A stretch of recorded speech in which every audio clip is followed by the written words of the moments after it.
This week at Xterra, we had a client exclusive webinar. So if you own FTK and you missed it, we're going to do forensic focused client exclusive webinars on a more regular basis. So make sure that you're tuned into those because we'll be talking about different topics related to the forensic toolkit product.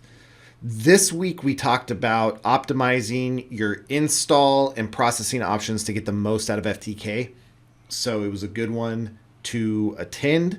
I'll have a link below in the description where you can log in and watch that presentation if you were unable to attend it.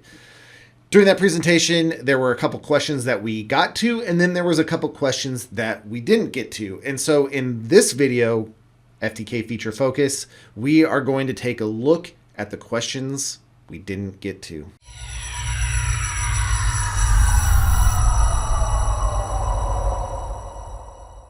Welcome to this week's episode of FTK Feature Focus. I'm Justin Tolman here at Xterra, and in this video, we're answering questions related to the client exclusive webcast that was this week that didn't get answered. Make sure that you are subscribed to the YouTube channel because we release videos weekly with a lot of good information for getting the most out of FTK, as well as different artifact types and things like that. So subscribe to the channel below. So let's get to the first question. I would like to add an image to an FTK case and navigate through that image looking at the directories and files without having to process it. This is a totally normal workflow, so let's show how FTK can do that very simply. So we'll jump into FTK here. We'll hit case, we'll go to new, then we will click field mode. At this point, you can give your case a name and click OK. So we would just say FM for field mode and click OK. Now, if we look at the customized settings here, field mode turns everything off except for include deleted files. What this option does though, as the tooltip shows, is goes through the file system, zips, and other files looking for items that are marked as deleted and will display those to you in the interface.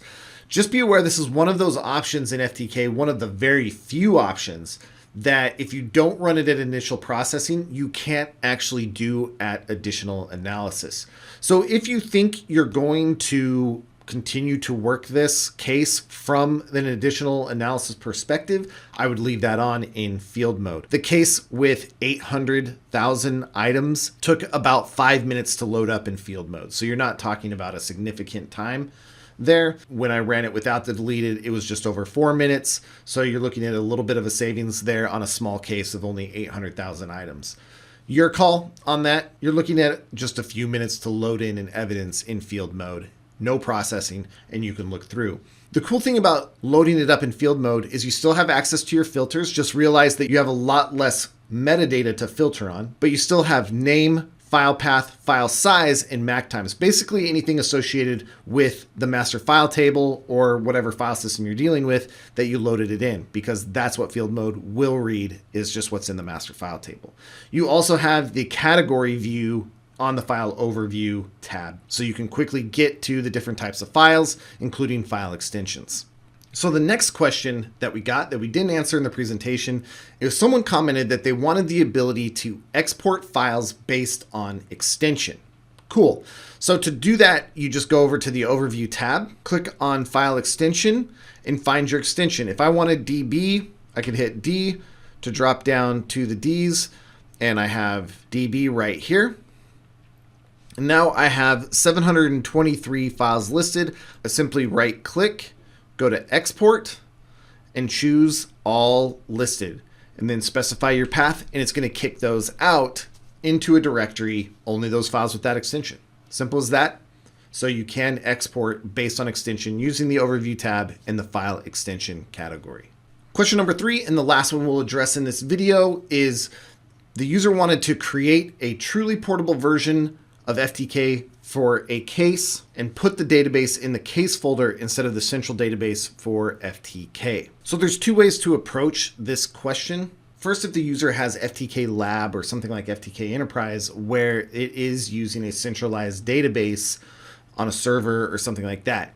The other is addressing portable case. So first off, we have covered portable case in several videos prior to this one. You can check them out on the channel. I'll link them down below. You can figure out how to do portable case and all the different features and stuff associated with that.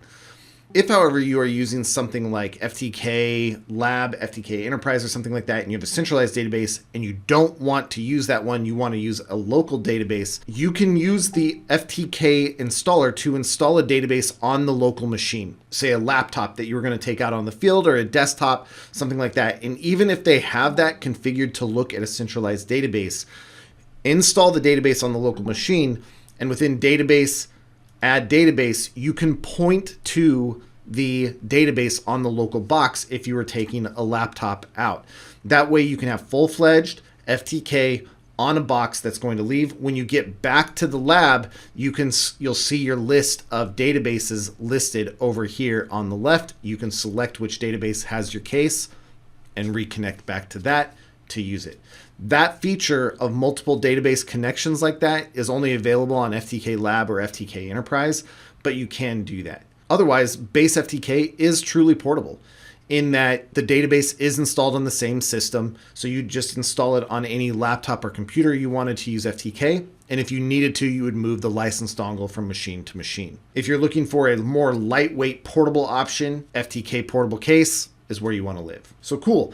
I hope these questions shed a little more light. If you're using FTK, be sure to go to the link below to watch the complete webcast on how to optimize your install as well as your processing options.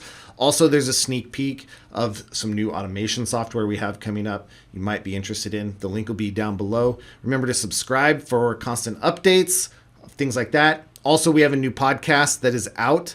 The link for that will also be down in the description. Thanks for watching. We'll see you again next week.